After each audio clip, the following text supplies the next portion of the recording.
visite nosso site radiotecgospel.com.br. Lá você encontra muitos conteúdos e notícias de nossos colaboradores. Acompanhe nossa programação baixando o aplicativo Rádio Web TK Gospel na Play Store. Fique ligado na minha, na sua, na nossa Rádio Web TK Gospel e participe através do nosso WhatsApp 51 997 54 6922. 21h59. Está no ar o programa Papo Teológico com Maicon Oliveira.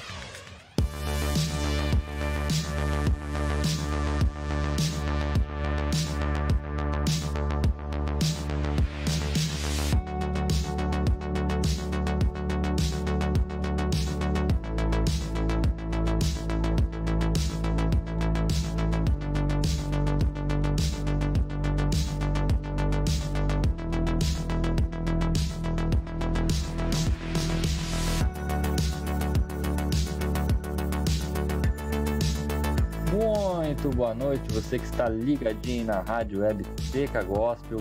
Está começando agora no ar mais um programa Papo Teológico nessa segunda-feira aí, 15 de fevereiro. Estamos aí em meio a um carnaval fictício, Patrick, porque é carnaval, mas no fim não é carnaval mais, Patrick. É isso aí, muito boa noite, Maicon. Boa noite aí a todos que estão ligadinhos à Rádio Web TK Gospel. Mais uma segunda-feira, mais um papo teológico. E realmente, Maicon, não tem carnaval, né? E um pessoal aí tá dizendo que tem a ver com o que fizeram no carnaval passado, algo que eu achei muito interessante.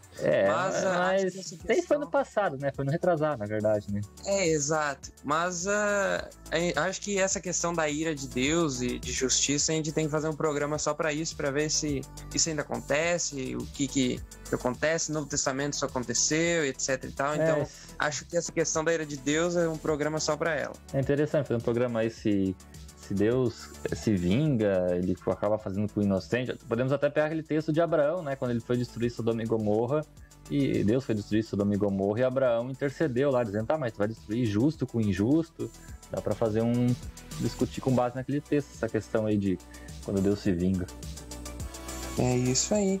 Então vamos pro assunto de hoje, né? Esse vai ficar para outro, né? Mas o de hoje também é um pouco bem complicado de lidar com ele, né? Porque é justamente sobre, nós falamos no programa retrasado, né, sobre os atributos de Deus, e nós mencionamos aí que um dos atributos de Deus é a imutabilidade, né, que Deus não muda, ele é o mesmo ontem, hoje, sempre, é o mesmo Deus, ele não mente, não se arrepende, ou seja, ele é eterno, ele não tem o risco de ele mudar de opinião, mudar o seu modo de agir, de pensar, né, essa é a imutabilidade de Deus, mas, porém, todavia, contudo, entretanto, há relatos na Bíblia, Patrick, que parece que contradiz justamente essa teoria aí, essa definição de Deus como um ser imutável, será? Pois é, né, uma questão que nós vamos discutir hoje. Tem uma boa quantidade de textos aí que aparentam que Deus mudou de ideia, ou se arrependeu, ou se contradisse, ou algo do gênero. E realmente os céticos gostam de apontar esses mesmos versículos para tentar desprovar a fé e dizer que essa doutrina está errada, o cristianismo não pode ser verdadeiro e tudo mais. Então nós vamos abordar essa questão aqui hoje. É isso aí, então. Então avisa a galera aí, manda, você que se interessou por esse assunto aí, quiser passar para alguém, manda aí o convite aí, mande aí o link do Facebook, compartilha aí, né, a nossa transmissão aí, e mande para seus amigos aí, para quem você conhece, para quem você quer que conheça um pouco mais sobre esse tema, ou talvez você mesmo já se perguntou, ou se nunca se perguntou, nós estamos aqui para justamente criar perguntas na sua cabeça. Mas, assim, na medida possível, trazer respostas. Acho que todos já se perguntaram algo do gênero, né? Ou se não pararam para pensar nessa aparente contradição. Mas é isso aí, então. Nós temos alguns textos aí na Bíblia que vão, aparentemente, parece dizer que Deus, né, ele mudou, ele acabou alterando todo o seu pensamento, seu propósito. E o primeiro deles é um bem conhecido, né, que é o famoso dilúvio, né? E lá em Gênesis 6, a coisa estava tão feia que Deus disse, né, que, né, o Moisés, ao escrever, disse que Deus se arrependeu de ter feito o ser humano. Patrick, será que Deus, então, ali olhou para trás e pensou, que burrada que eu fiz, não era para ter feito ser humano? Será que Deus, né, literalmente ali, ele se arrependeu de ter pensado assim, por que eu fui fazer o ser humano? Então Deus, até nessa questão a gente pode até falar sobre, será que até mesmo a presciência de Deus é comprometida, que Deus não previu? Será que foi um contratempo nos planos de Deus aí que ele teve que se arrepender? Como é que tu acha? A Olha, princípio, como é que tu entende esse texto aí para há eu não contradição? acho que seja, não acho que seja uma contradição e principalmente não acho que seja algo literal, porque principalmente o que a gente vai ver nesses textos como esse é que não muda a pessoa de Deus em si, mas muda sim a perspectiva do leitor ou do autor, do personagem em questão. Então eu acho que Deus não está dizendo, eu estou arrependido, eu não deveria ter criado o ser humano literalmente, mas sim é um modo de dizer, uma hipérbole para nos mostrar o quanto a raça humana tinha caído, tinha se corrompido e o quão mal se tornou o ser humano. Então acho que é mais uma visão no estado do ser humano naquela época e atualmente do que um arrependimento de Deus propriamente dito. Até na minha tradução aqui na Almeida atualizada, isso está lá em Gênesis 6:6, né, vai dizer que então, aqui na minha vai dizer que então o Senhor ficou triste por haver feito o ser humano na terra, e isso lhe pesou o coração, né. A nota explicativa aqui ele vai dizer o seguinte, né, que o verbo hebraico aqui, traduzido como se arrependeu, que é nekan, é por vezes traduzido como ficar desgostoso, e às vezes como sentir tristeza, ser entristecido, né. Deus ficou entristecido com a sua criação, que primeiramente lhe via como boa, mas agora estava cheia de pecado. Então aqui a informação é que o verbo, né, o original lá, nekan, se eu não estou traduzindo errado aqui o termo hebraico, né, que nas Bíblias mais tradicionais usa se arrependeu, nas versões mais atualizadas aqui, nesse caso aqui, já vai dizer que Deus se entristeceu, né, isso pesou muito o coração. E é interessante essa questão do se arrepender. Um texto semelhante a esse nós temos lá em 1 Samuel 15:11, né, que diz que Deus se arrependeu de ter constituído Saul como rei, né, que foi o primeiro rei de Israel, e Saul acabou desobedecendo e Deus acabou trocando a ordem de reis ali e disse que se arrependeu de ter feito Saul. E talvez uma das explicações que pode ser colocada sobre o fato de Deus se arrepender uma vez, que a gente nem mencionou aqui, né, mas porque muitos conhecem, né, lá em Números 23:19, né, escrito que Deus não é filho de homem para que se arrependa ou para que minta, né? Então a Bíblia ela mesmo define que Deus, em outros textos vai dizer também, próprio 1 Samuel 15:29 vai dizer que Deus não se arrepende do que faz, não muda de ideia, não muda suas promessas, não deixa de cumprir, né? Então a pergunta é por que tem tantos textos, como a gente vai ver, que parece que Deus se arrependeu. Bom, nesse caso de Gênesis 6, o que nos passa é que ali Deus demonstrou um sentimento de tristeza e peso no coração. E o que é muito importante também mencionar que, até tem um livro, né, e Deus falou a língua dos homens, né, que a questão é que a Bíblia foi escrita e Deus precisou se relacionar com o ser humano. Então, Deus começa a tomar formas ali, né, e os autores vão descrever, né, no sentimento da perspectiva humana para nós entendermos exatamente qual era o sentimento que Deus tinha, né, que era de uma tristeza pelo que o ser humano tinha tomado, né, naquele momento. O caminho que tinha tomado, na verdade, né? Pois é, e a gente vai ver, Michael, com esses textos que acontece que eles têm, digamos assim, alguns gêneros diferentes, digamos assim, que algumas vezes Deus se arrepende, outras vezes, por intercessão, ele muda de ideia. Então, no caso, Gênesis 6 e 1 Samuel seria essa questão de arrependimento.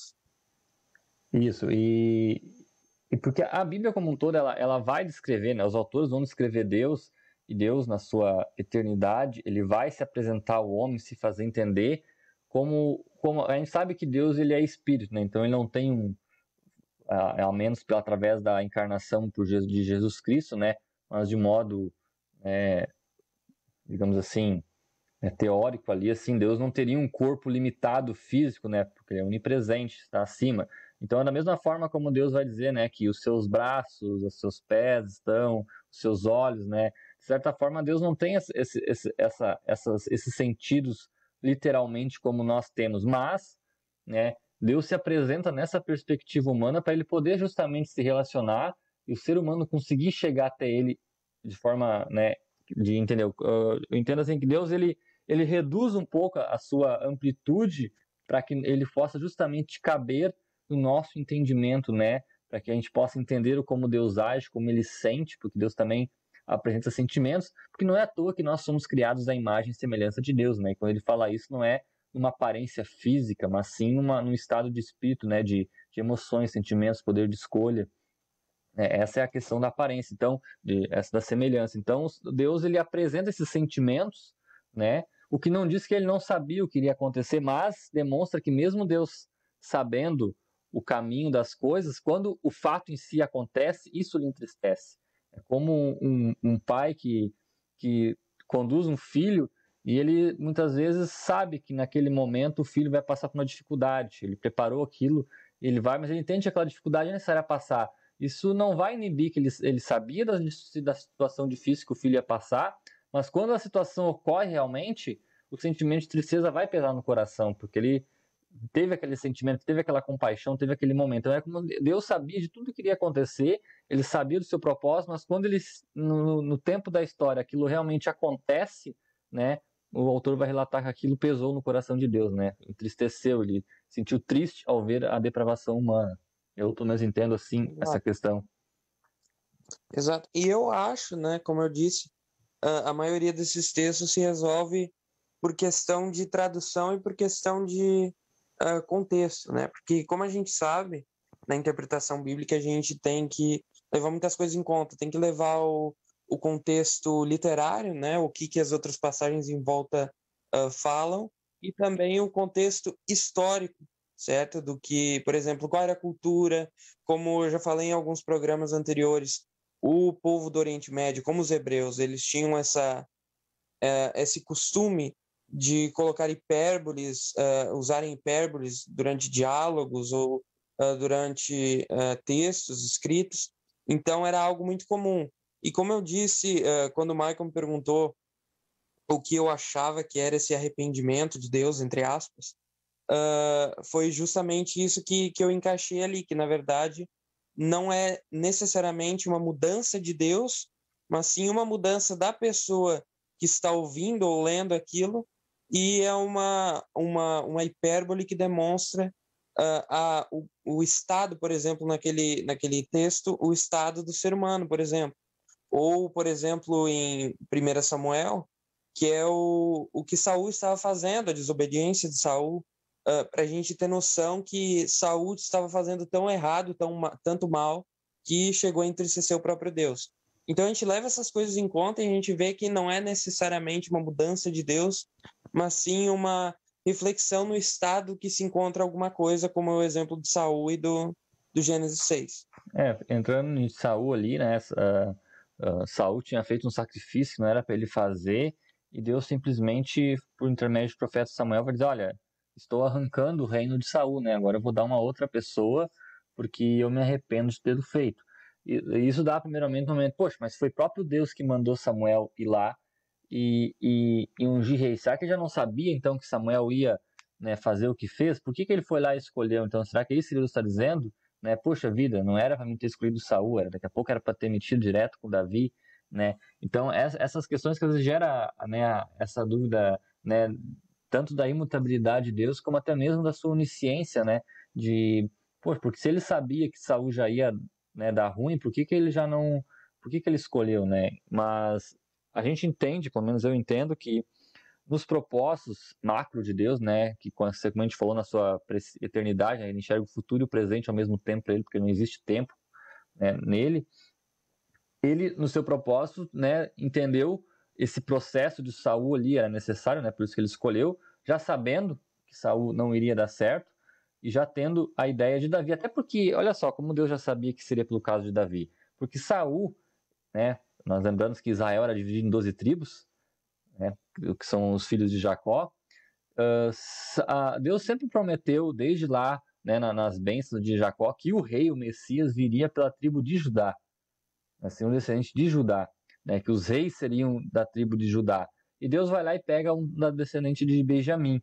Então, de certa forma, Deus já tinha dito que o rei, o Messias, viria por Judá, mas por algum motivo, um propósito, Deus colocou ali Saul, né, da tribo de Benjamim, para começar o reinado, né? E depois, então, ele passa para Davi, que era da tribo de Judá, e aí, né, continua então ali o reinado através dessa tribo, que é que comandava o reino de Israel.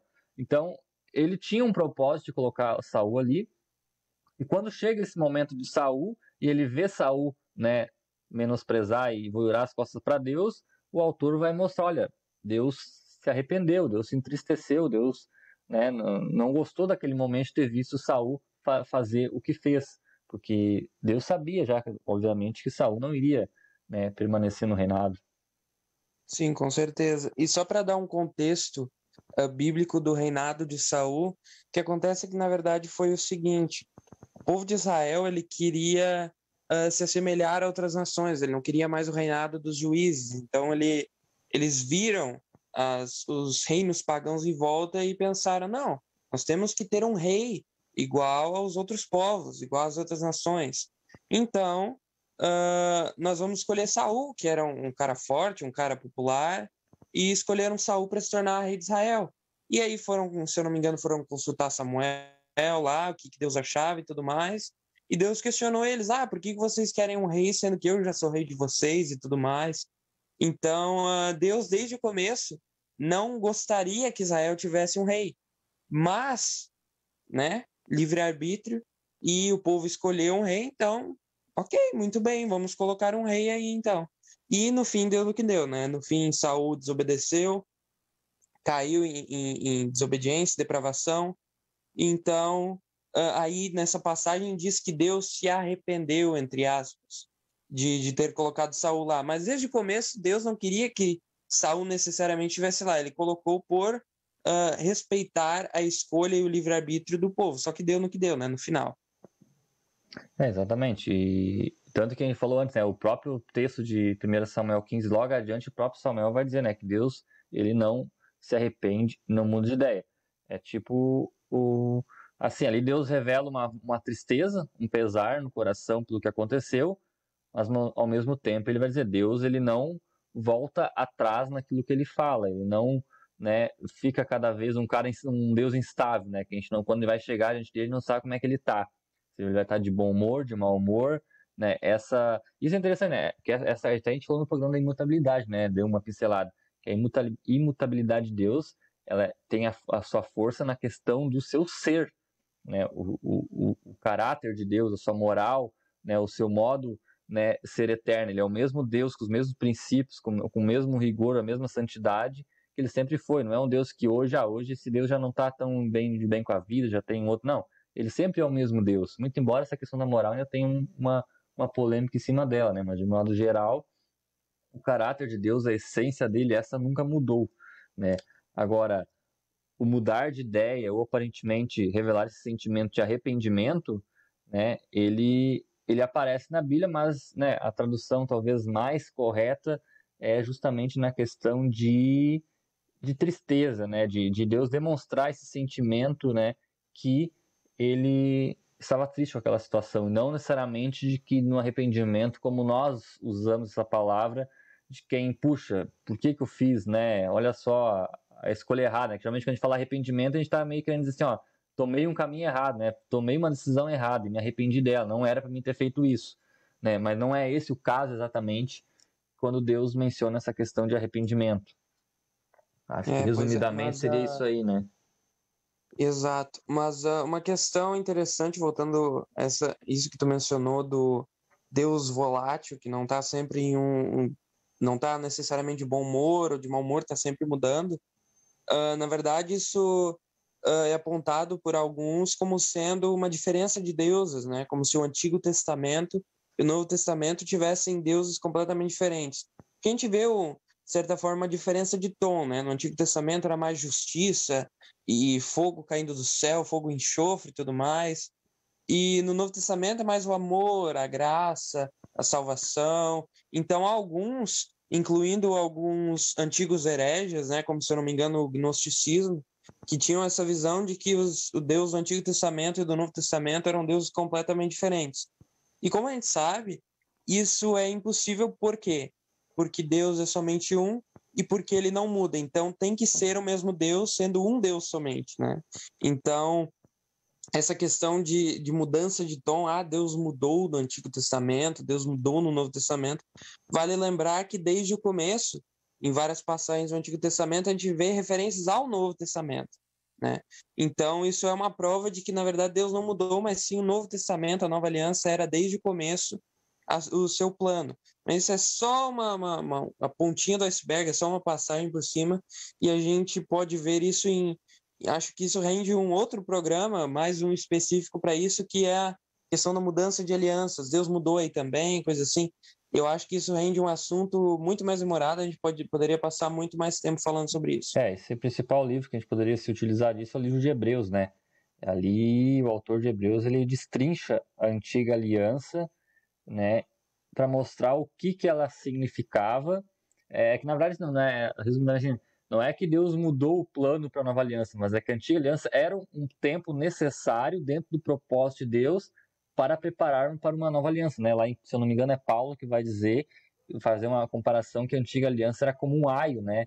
Como aqueles, né, que leva a noiva até o altar, né, que conduz até o momento propício, né, que ele só tem aquele papel de conduzir no decurso do tempo até chegar o noivo mesmo. Então, o Paulo vai usar esse exemplo que a velha aliança, o Antigo Testamento, todos aqueles rituais, eles tinham um propósito temporário de, né, levar a algo maior, né? Então, não é que Deus mudou o seu plano, mudou ali, resolveu trocar, não. Ele tinha um propósito para a antiga aliança naquele momento até que chegasse o tempo preciso, onde ele realmente revelaria toda o mistério da questão, né? Porque por isso que a gente usa muito o termo, né? Que o Antigo Testamento é uma sombra do Novo, né? A gente enxerga o Novo Testamento no Antigo, só que como uma sombra, né? Muitas sombras a gente não consegue identificar do que se trata. A gente meio tem uma ideia que isso aponta para alguma coisa, que ali não é a vida em si, né? Mas nós só vamos entender realmente essa sombra como nós olhamos para toda a revelação de Jesus no Novo Testamento, e aí o Antigo Testamento faz sentido, né? A Bíblia, de certa forma, ela teria que ser lida ao contrário, né? Primeiro teria que se ler o Novo Testamento e talvez depois ler o Antigo, para fazer sentido. Porque enquanto você lê o Antigo... Hoje nós temos essa possibilidade, né? Isso, né? Porque é como um filme de mistério, né? Acontece um monte de coisa no meio do filme ali que parece que não faz sentido nenhum. É quando chega o desfecho lá no final e tudo é revelado, aí parece, agora entendi tudo que aconteceu naquele filme no começo, agora sei porque agiu daquele jeito. Todas porque as peças encaixaram. Todas as peças encaixaram. A Bíblia mais ou menos é isso, né? Tu vai lendo o Antigo Testamento, vai lendo com uma percepção, parece que vai entendendo, algumas coisas ficam meio esquisitas. Aí quando chega o Novo Testamento e tu lê o Novo, aí tu pensa, agora faz sentido, porque daqueles rituais, né? E Hebreus é o livro que melhor vai trazer esse encaixe do Antigo com o Novo Testamento, né? E mostrar que, na verdade, Deus nunca mudou ali. Ele tinha um plano só, desde a queda de Adão, ou até mesmo antes da queda de Adão, né? Porque lá na queda de Adão, Deus já deixou a letra, né? Que da semente da mulher viria aquele que pisaria a cabeça de Satanás, né? Então Deus já tinha tudo esquematizado, mas tinha um tempo próprio para cada coisa acontecer. Exatamente. E o próprio autor de Hebreus, ele reforça lá em Hebreus 13 a imutabilidade de Deus, né? Diz que Jesus Cristo é o mesmo ontem, hoje e sempre. Então continua sendo um reforço, apesar de que dessa mudança de lei, de comportamento, de ritual e tudo mais, apesar dessa mudança, o próprio Deus não mudou, mas sim somente as leis e os mandamentos. E um exemplo interessante que eu estava vendo é, por exemplo, com a questão dos pais, né? Quando a criança ela é bem pequena, o pai diz para, não sai na rua, senão um carro pode te atropelar. Isso quando a criança é bem pequena. Sim. Agora, quando ela cresce, faz 18 anos, ela diz, vai para a rua arrumar um serviço. O mandamento mudou. O mandamento mudou. A ordem mudou. Mas o valor dela continua sendo o mesmo, né? Que é proteger e ajudar o filho.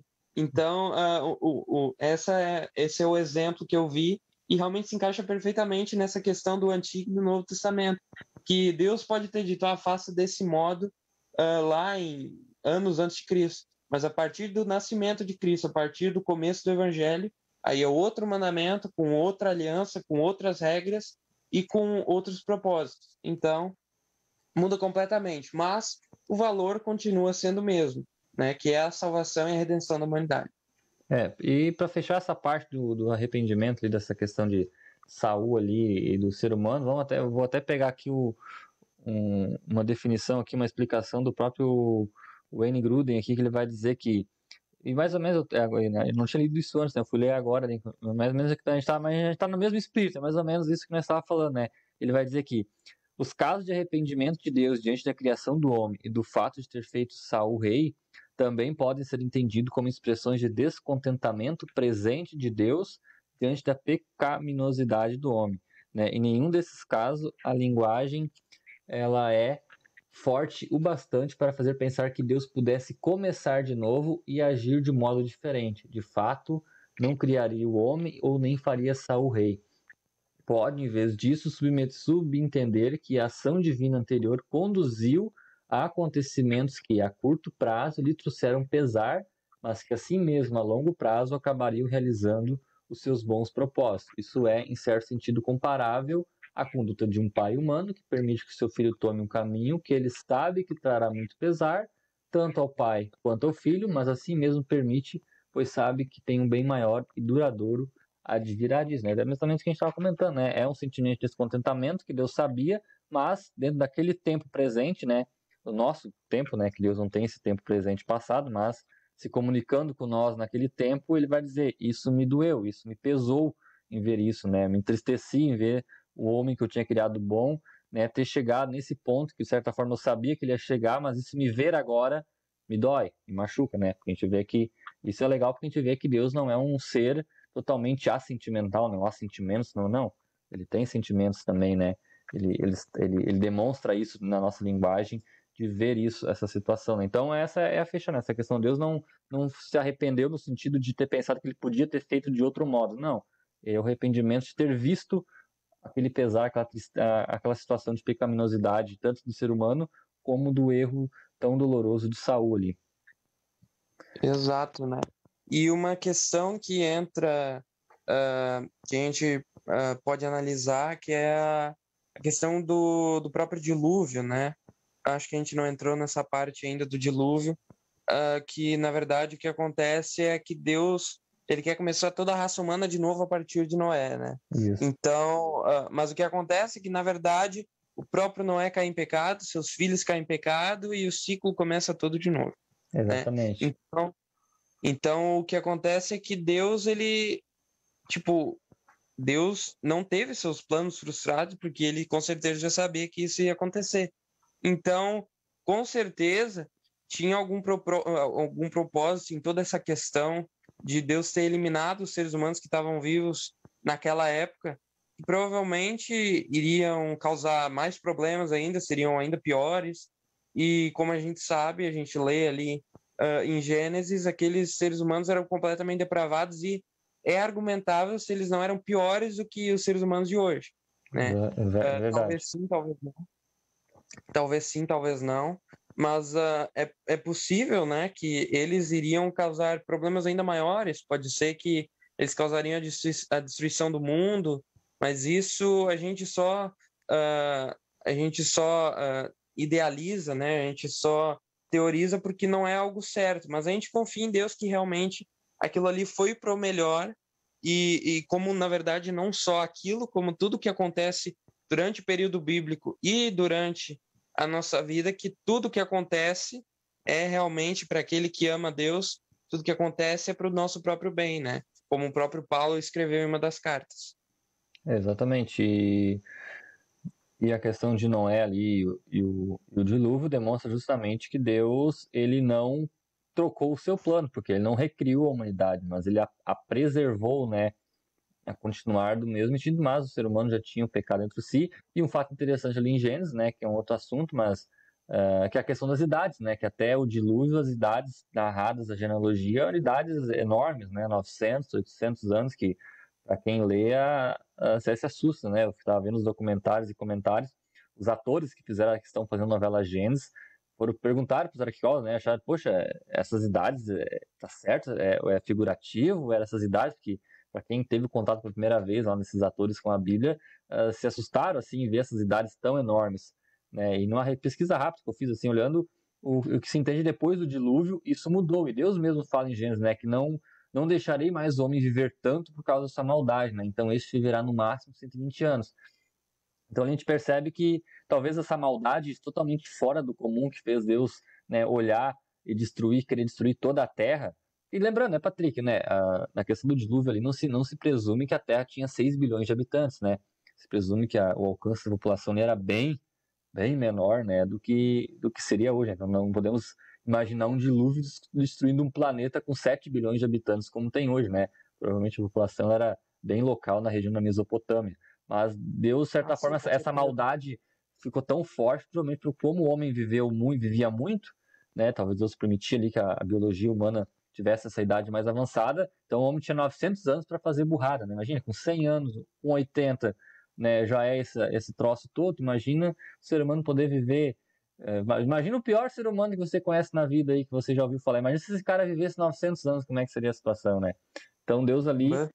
e há pesquisas biológicas, né, sobre outras culturas que também relatam idades dos seus antepassados, né, com idades grandes, é que houve uma grande mudança biológica no ser humano, que ele começou a perda de algumas vitaminas que ele tinha, e começou a ter essa idade. Realmente a gente vê que depois do dilúvio as idades foram baixando até chegar às idades normais que nós temos hoje, né? Então a gente percebe ali que realmente a maldade humana, eu acho que ela era muito, muito, muito desproporcional ali, que realmente Deus ali ele faz o seu juízo, né, de destruir toda a raça humana, né, e através de Noé construir uma nova aliança com Noé ali, né, dessa nova, que é onde nós chegamos até hoje, né.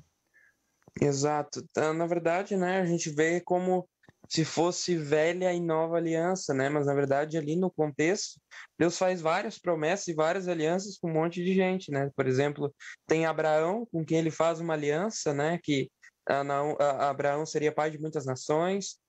Com Noé também fez uma aliança. Com Davi, com outros personagens bíblicos também fez aliança. Então tem várias alianças com o seu contexto específico para um propósito, que no caso era trazer Jesus Cristo ao mundo. E eu estava pesquisando aqui sobre a idade, como tu falou, o máximo é 120 anos, e realmente o que acontece é que a pessoa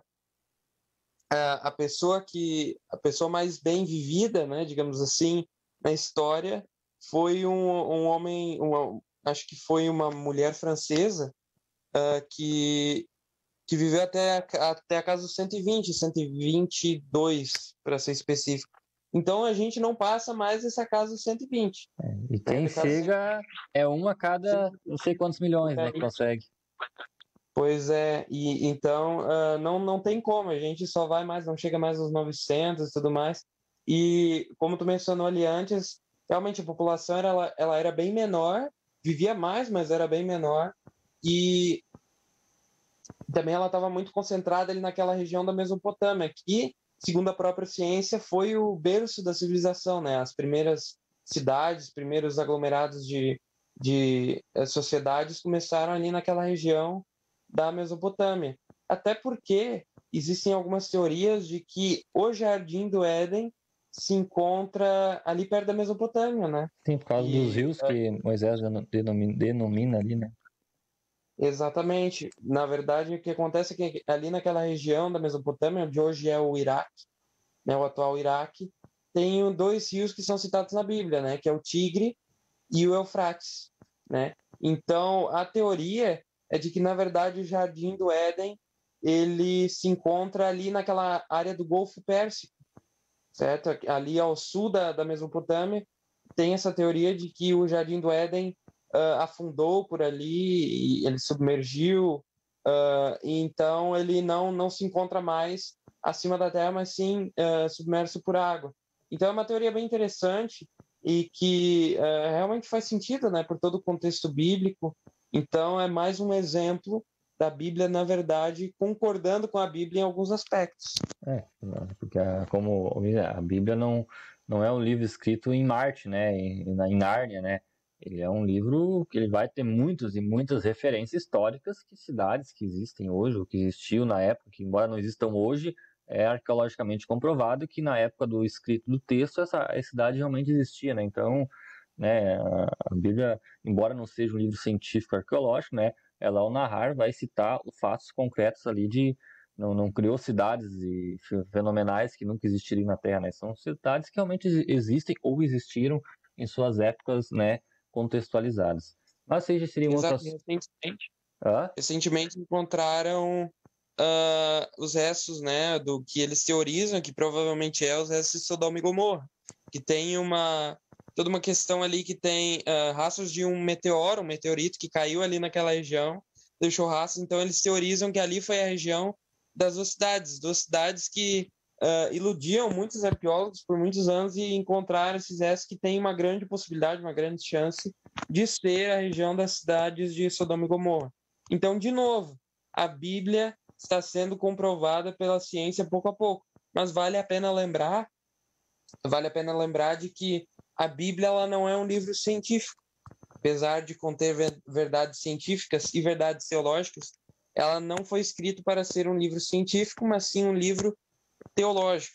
Um livro que apresenta verdades teológicas sobre o divino e não verdades sobre o mundo natural e o universo, as estrelas, a biologia e tudo mais. Exatamente.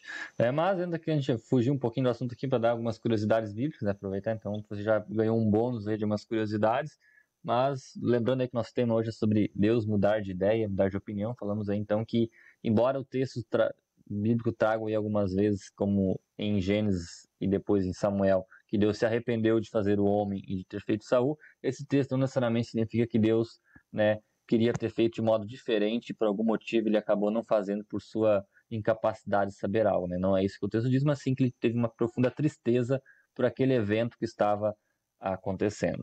Nós vamos aí para um rápido intervalo comercial e daqui a pouquinho a gente volta com outros 2 casos de arrependimento de Deus que entram numa outra, se tem um elemento a mais aí, né, que modifica, que aparentemente modifica a opinião de Deus. Então a gente vai de intervalo comercial e já nós voltamos.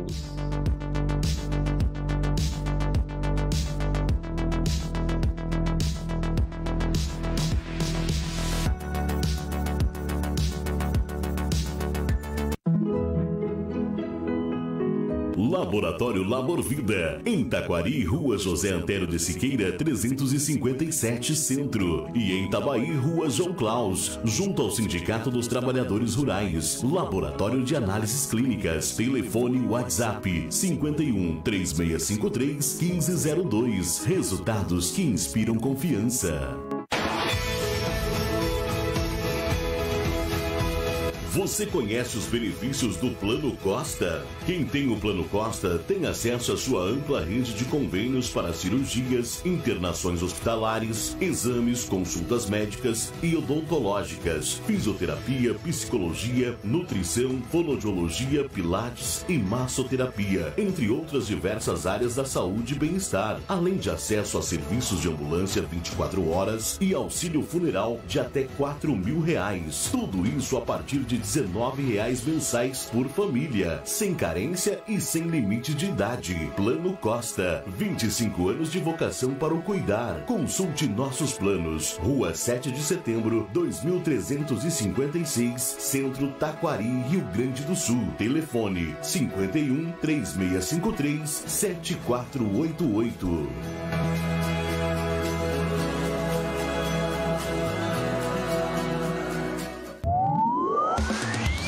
Mercado Esquina do Real, aberto de domingo a domingo, sem fechar ao meio-dia, das 8 às 22 horas, com tudo para a sua família, tendo também bazar e brinquedos para os pequenos, com grandes promoções todos os finais de semana. Se encontra no bairro Prado, em frente ao Açougue dos Morais, na rua José Porfírio da Costa. Telefone para contato 51 99708 7098, Taquari, Rio Grande do Sul.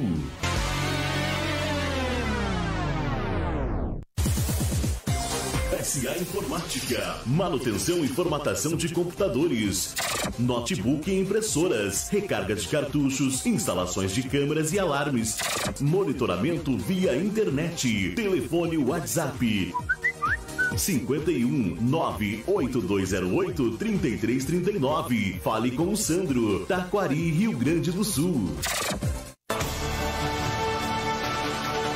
Você ouviu esta propaganda? Seu cliente também ouviu. O rádio é uma das formas mais simples e práticas de anunciar sua marca, sua empresa ou seu serviço. Anuncie no rádio. Faça sua empresa ser vista e ouvida. Para anunciar na Rádio Web TK Gospel, fale com a gente pelo e-mail contato@radiotkgospel.com.br ou pelo WhatsApp 51 99787 1378.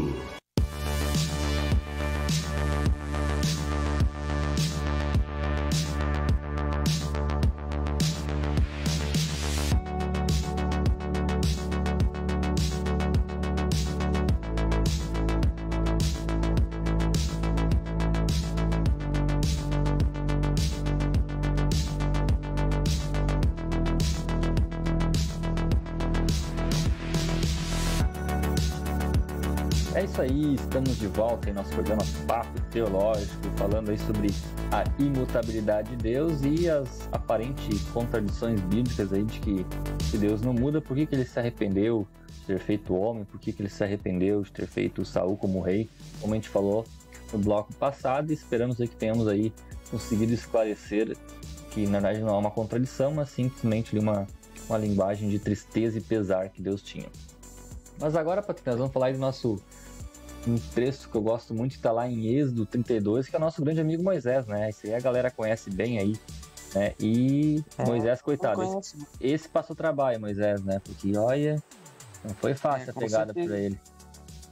Com certeza, passou tanta frustração, o cara também não era perfeito e pecou também, né, Michael? Cometeu alguns erros aí, mas todo mundo conhece também, né, a história de Moisés, e acho que a maioria já viu o Príncipe do Egito, né? Se não viu, cara, tem que ir lá olhar porque é um ótimo desenho, né? Tinha na Netflix, até recentemente eu lembro de ter visto esse desenho na Netflix, pra quem quiser assistir lá o Príncipe do Egito, Netflix tá, tem o filme, teve a novela Os 10 Mandamentos da Record, eu assisti toda ela até 2 vezes, achei muito boa, bem feita a novela.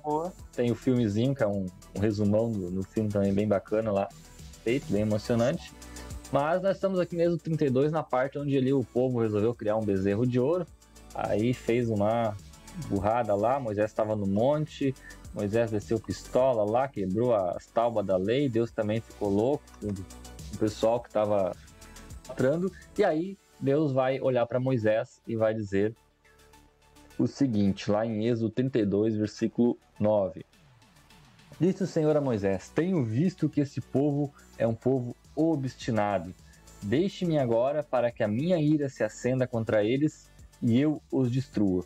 Depois farei de você uma grande nação. Então aqui, né, em Êxodo 9:10, Deus chega no limite dele e diz a Moisés: olha, né, me deixa, vai da frente aí, que minha ira vai se acender contra eles, eu vou destruir esse povo inteiro e de ti eu vou fazer uma nação nova, vou fazer uma nova nação, tudo através de ti, né? Aparentemente Deus estava determinado a fazer isso. E aí Moisés se coloca aí como intercessor e começa a fazer uma intercessão e diz, né, Moisés suplicou ao Senhor: ó Senhor, por que se acenderia tua ira contra esse povo, que tiraste do Egito com grande poder e forte mão?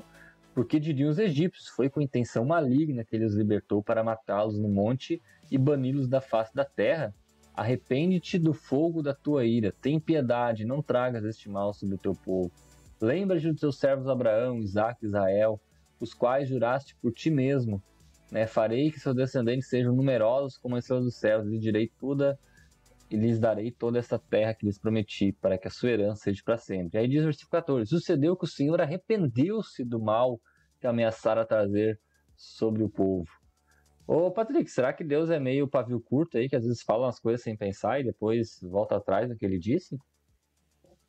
Não, pavio curto não, porque a gente tem outros exemplos aí na Bíblia de Deus enormemente, grandemente paciente com um povo, né, e esperar dezenas de anos para realmente trazer justiça. Então não acho que seja pavio curto não.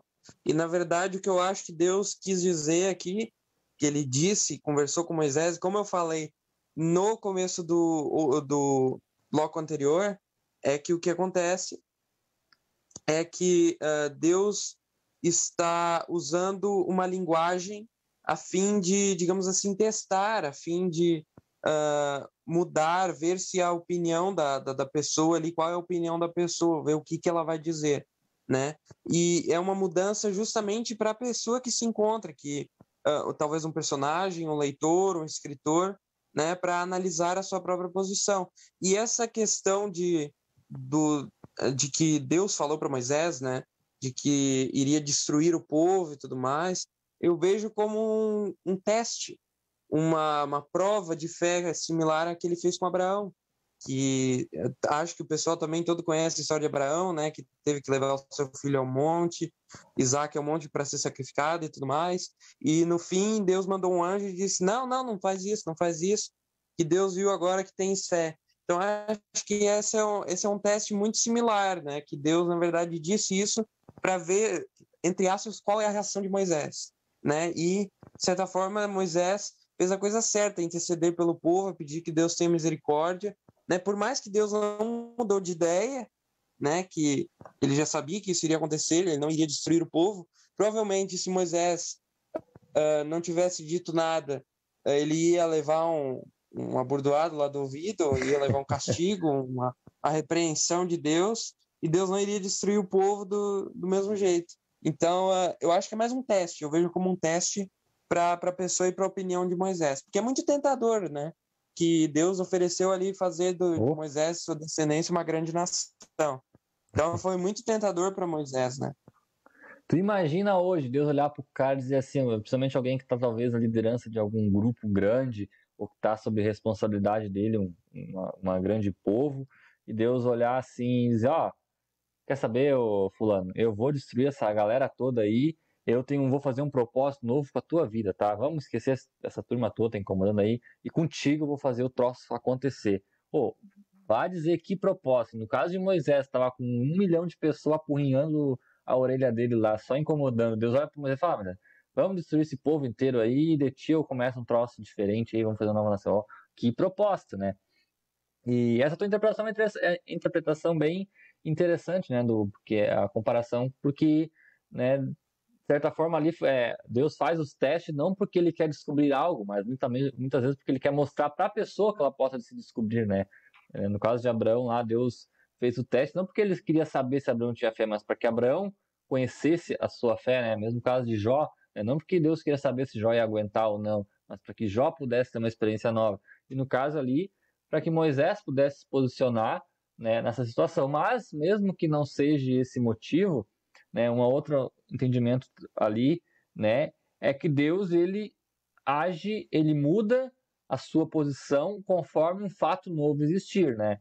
No caso ali, né, e nós temos outros 2 textos que estão parecidos com esse, que é no caso da doença do rei Ezequias, que Deus manda o profeta lá e diz que você vai morrer, arruma a sua casa e você vai morrer. E Ezequias começa a orar e clamar a Deus pedindo misericórdia, e logo depois Deus manda o profeta voltar, muda. Diz para ele que ele vai viver mais 15 anos que eu vou ouvir a sua oração. No caso de Jonas lá, o famoso profeta que foi engolido pela baleia, Deus disse para Jonas, vai anunciar a Nínive que ela vai ser destruída em tanto tempo, porque a maldade dela está muito acima. E o Jonas vai lá, relutando, né? Todo acontece toda aquela situação, mas vai lá e profetiza dizendo, Deus vai destruir a nação de vocês estão em pecado e tudo mais. E o povo começa a entrar em jejum, desespero e mudar. E quando Deus vê o arrependimento do povo, Deus manda Jonas, eu não vou destruir mais, mudei de ideia, né?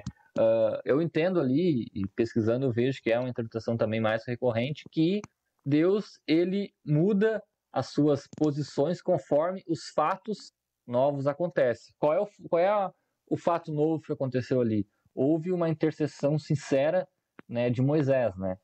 E se por um lado Deus estava obstinado a destruir um povo mediante seu pecado, por outro lado ele tem piedade e compaixão mediante uma oração sincera de intercessão, que foi o que Moisés fez, né? Ele intercedeu por aquele povo, né, pela nação. Aparentemente, outra coisa interessante, aparentemente Moisés parece que lembrou Deus, né? Poxa Deus, olha só, tu não prometeu na verdade que tu ia fazer uma nação de Abraão e tudo mais? O que vão dizer de ti se o Moisés apelou por orgulho de Deus, né? Sim. Vão dizer de ti, né? Deus. O que vão falar de ti que tu não conseguiu levar esse povo, né? E a Bíblia fala isso bem claro, né? Deus se compadeceu, né? Deus teve compaixão ali, e isso não foi a única vez, né? Logo depois, mais para frente, quando o povo reluta em entrar na terra, Deus de novo, né, pretende destruir o povo, e Moisés vai lá como intercessor, e Deus mais uma vez diz: tudo bem, então eu vou ouvir a tua oração e vou mudar. Obviamente que eu tenho a interpretação, Deus na sua onisciência e presciência, né, ele já sabia desses fatos todos, já tinha o conhecimento que tudo isso ia acontecer, já tinha isso tudo na sua onisciência, mas na sua revelação escrita para o autor ali, ele se mostra no seu estado presente daquela situação. Naquele momento, por acaso daquele fato, a sua vontade era de destruir aquele povo inteiro, porque era o que eles mereciam, e de Moisés construir uma nova nação.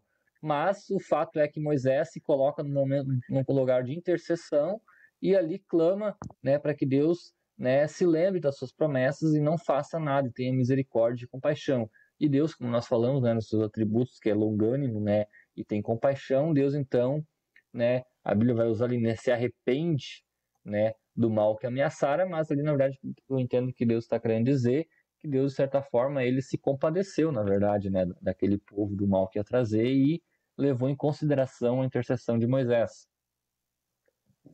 É isso aí. Então a gente vê, né, mais um exemplo de contexto, de propósito e de onisciência, e levar em conta os atributos de Deus mais uma vez. Então, basicamente essa a resposta para todos esses problemas, né? A maioria a gente resolve com contexto, com a palavra original que foi escrita, como foi aqui o Maicon falou com Gênesis 6, né? Que é a questão da tristeza e tudo mais, com a compaixão. Então, é basicamente isso a resposta para esse tipo de problema. É o contexto, é a palavra, é o propósito de Deus. Então, essa história de Moisés aí tentando pegar e se aproximar, né, de puxar, né, o orgulho de Deus, apelar para o orgulho de Deus, é mais uma má interpretação de Deus mudar de ideia, que na verdade, como a gente já estabeleceu aqui, Deus não muda de ideia justamente por conta da sua onisciência. Aliás, nesse caso aí, poderíamos dizer que Deus mudaria e mudou de ideia se ele tivesse feito o que ele falou, né? Porque ele havia prometido, como Moisés lembrou Deus, né? Ele havia prometido para Abraão e Isaac que deles faria uma grande nação, né? E que livraria. Então, se Deus tivesse feito de Moisés uma nova nação, aí poderíamos dizer que Deus mudou totalmente o seu propósito e plano, né? E diríamos que, curiosamente, aqui Moisés faz todo o argumento do que realmente aconteceria se Deus cumprisse aquilo, né? Tipo, como você falou, talvez Deus fez um teste com Moisés e Moisés se assusta com Deus. Poxa, Deus, mas tu não mudas, como é que tu vai destruir esse povo todo? Tu disse que tu ia levar esse povo, tu disse que nós íamos entrar nessa terra, tu vai mudar de opinião, tu vai mudar de propósito, tu é um Deus imutável, né? De certa forma ali, Deus mostra que, e a gente percebe que Moisés conhecia Deus.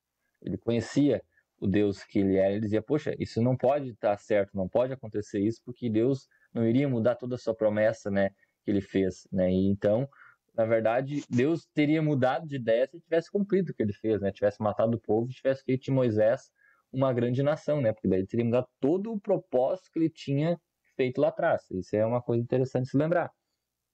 Pois é, né? E como tu falou ali, Moisés conhecia o Deus que ele servia, né? De fato, afinal, foi ele que escreveu sobre essas questões de Abraão, da promessa que ele fez, de Abraão sair da tenda, contar as estrelas do céu, a areia do mar e tudo mais, e a sua descendência. Então foi o próprio Moisés que escreveu sobre isso, então ele deveria saber, com certeza, de cabo a rabo, tudo que ele escreveu e todas essas histórias, né? Porque foi ele o primeiro que começou a compilar todas essas histórias que foram passadas pelo povo hebreu, né? Sim. Pegando aqui a explicação do próprio Grudem aqui também, eu estava lendo aqui, ele vai citar esses mesmos exemplos, né, de Moisés, o rei Ezequias e Nínive lá, e ele vai dizer, né, que esses exemplos devem ser entendidos como expressões verdadeiras da atitude ou intenção presente de Deus diante da situação que existe naquele momento. Se a situação muda, então é claro que a atitude ou expressão da intenção divina irá também mudar. Isso quer dizer somente que Deus reage de modo diversos a situações diferentes, né? Então ele está explicando que, né, não é uma mudança de pensamento, de opinião ou um Deus que muda, mas não, está mostrando as reações diante de situações. Diante de um povo pecaminoso, a sua reação é destruir todo aquele povo. Mas diante de uma intercessão sincera, né, ele se compadece e ele poupa o povo e mostra para... Porque Deus poderia já ter tocado direto, ter feito, né? Nós não conheceríamos esse poder de piedade, de misericórdia que Deus tem. Então, não é que Deus mudou, mas Deus teve reações próprias e propósitos específicos para cada uma das situações, diante de um pecado e diante de uma intercessão, que a gente até comentou naquele programa sobre oração, né? Que sim, às vezes Deus pode, né, se deixar mudar, né, ou convencer por uma oração sincera, né, e que o ser humano faça, em alguns casos, que ele deixa que o ser humano peça, interceda, né? A gente já chegou a comentar um pouco sobre isso. Exato, a gente comentou sobre isso naquele programa, né? E também algo que vale a pena lembrar nessa questão de intercessão, né? É que depende muito do motivo pelo qual tu tá pedindo alguma coisa, depende muito do modo que tu tá pedindo. E nesse caso de Moisés, ele realmente estava fazendo uma oração sincera, apelando a Deus para que não fizesse, né? Não destruísse o povo, não cometesse aquele mal, né, e desobedecesse à própria promessa que ele fez, descumprisse a própria promessa. Só que, né, como a gente já estabeleceu, Deus não mudou de ideia, ele tinha um propósito e tinha mais a ver com a mudança de opinião do próprio Moisés do que de Deus. Exatamente. O Yuri, ele vai complementar aqui, né, que os casos de Ezequias e da intercessão de Moisés são semelhantes, porque Deus diz que enviaria um juízo e era uma declaração verdadeira, desde que a situação permanecesse a mesma. Mas a situação mudou. Alguém começou a orar sinceramente, Moisés num caso, Ezequias no outro, e aqui a própria oração fazia parte dessa nova situação, e de fato foi o que mudou a situação. Deus reagiu a essa nova situação, atendendo a oração, né, e suspendendo o juízo, ou seja, Deus ali, né, uma nova situação se apresenta de oração, intercessão, clamor, e Deus ali então suspende aquele juízo que ele tinha feito, e de certa forma também o fato de Deus declarar, né, o que ele vai fazer é um modo de proclamar para provocar no ser humano uma atitude, né? No caso, um arrependimento, uma oração, uma intercessão, porque Deus não precisava nem avisar. Se ele quiser fazer, ele simplesmente vai lá, faz e acabou. Mas muitas vezes o fato de Deus avisar é justamente provocar no ser humano, né? Olha, do jeito que tá a situação assim, a minha atitude natural vai ser acabar com todos vocês. Foi o que ele falou para Nínive. E isso que para Nínive ele não deu a opção assim, arrependa, isso ficou implícito, ele apenas anunciou o que iria acontecer. Mas quando ele viu um povo orando, buscando a ele, o seu atributo de misericórdia e graça entra em ação e ele fala, bom, por causa da maldade de vocês eu iria destruir, porque essa é a situação lógica. Mas, né, mediante uma situação de quebrantamento, arrependimento, né, então eu vou, né, suspender esse juízo e vou agir conforme a situação nova. Vocês estão arrependidos, vocês estão pedindo perdão, então eu, como sou um Deus tão misericordioso, vou perdoar. Porque se não fosse assim, Deus não teria o atributo, né, de longanimidade, piedade, misericórdia, seria só apenas um Deus de juízo, né? Errou, acabou, não tinha segunda chance, né? Então isso é muito bom, na verdade.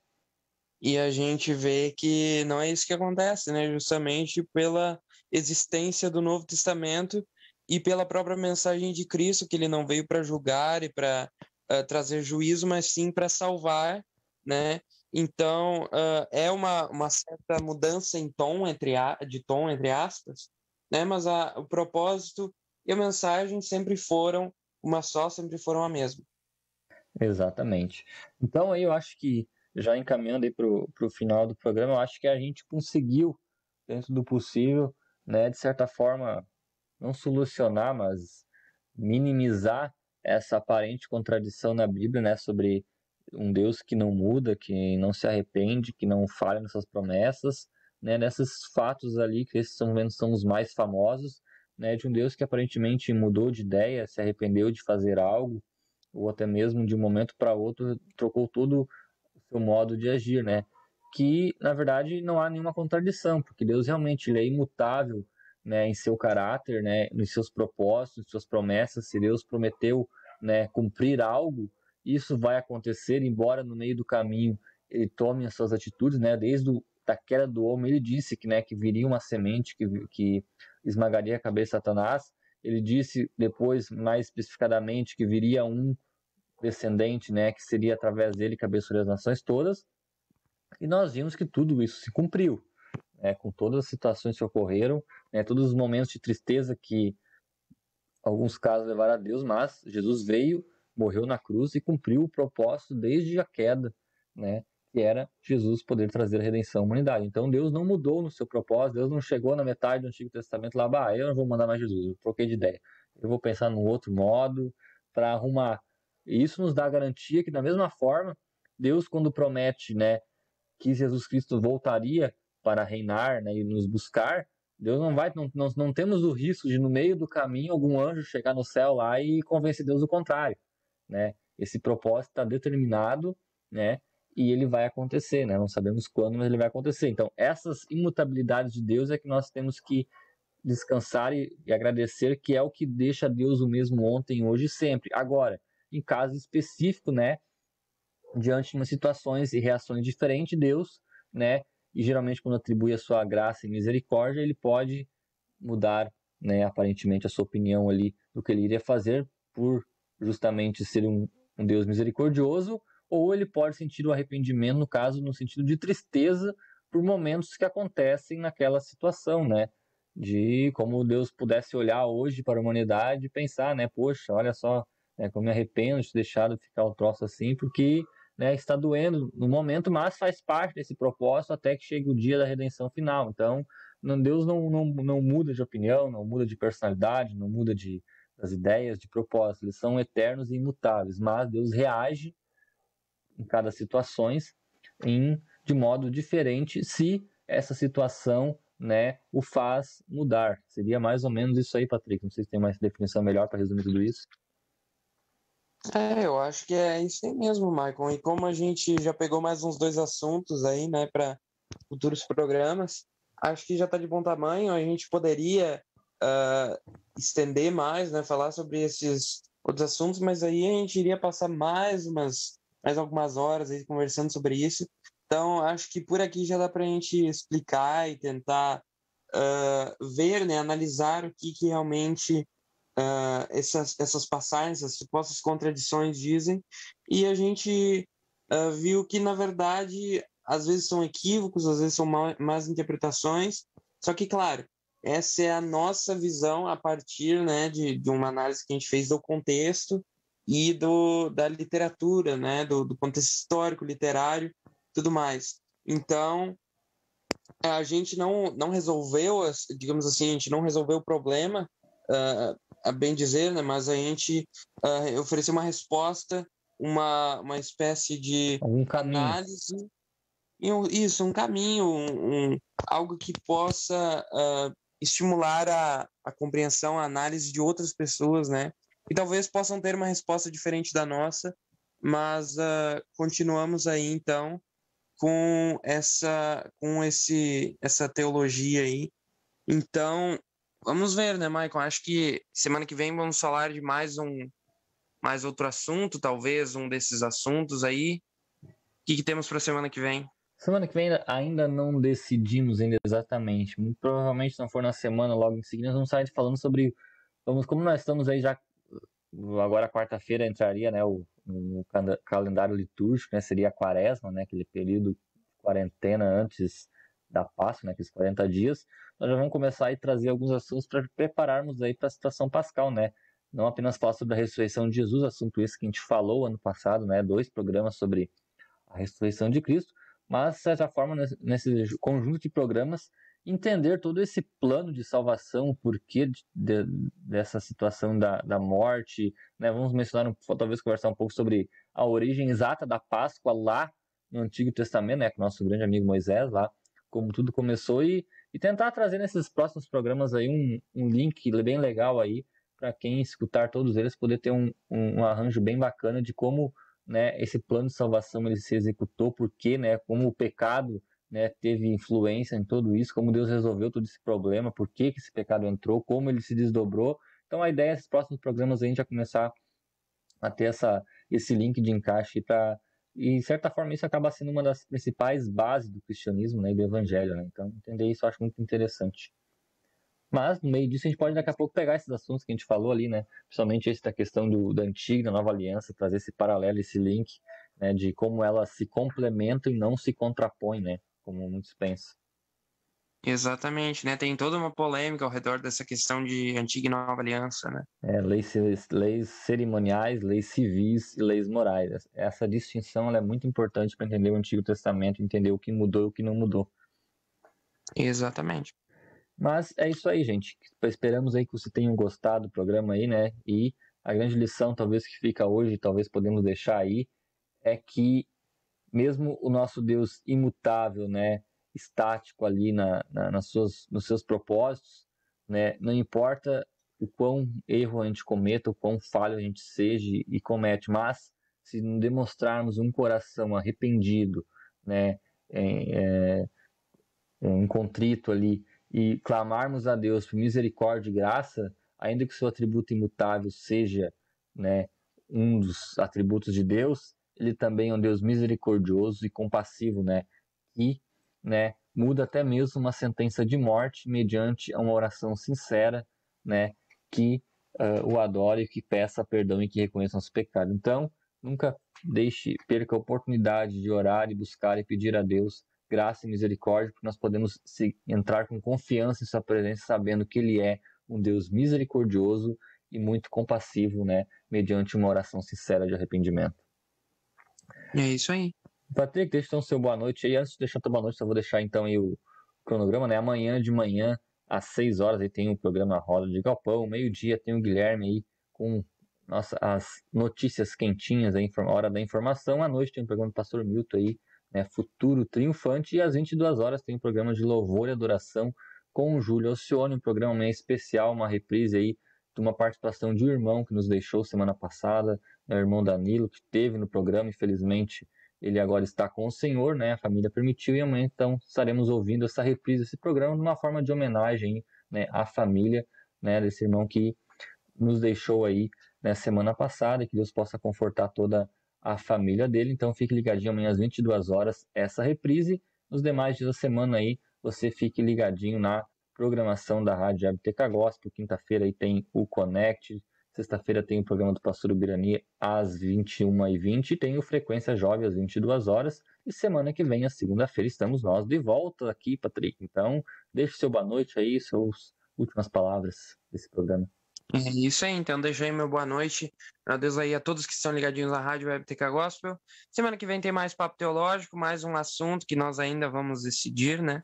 Mas com certeza vai ser mais um assunto bem interessante e prático para os dias atuais. Muito boa noite aí para você que está ligadinho. E não se esqueça, semana que vem mais um papo teológico. Nesse mesmo horário, nesse mesmo canal, mesmo tudo, né? Até os mesmos caras vão estar aqui falando de novo, né, Michael? Mas fique ligadinho aí, e estaremos trazendo mais um assunto para vocês. É isso então. Uma boa noite para você aí. Tenha uma semana abençoada. Você que está de feriadão aí, um bom feriado aí para você. Aproveite bem com a família aí, e que Deus possa abençoar a sua vida. E até semana que vem.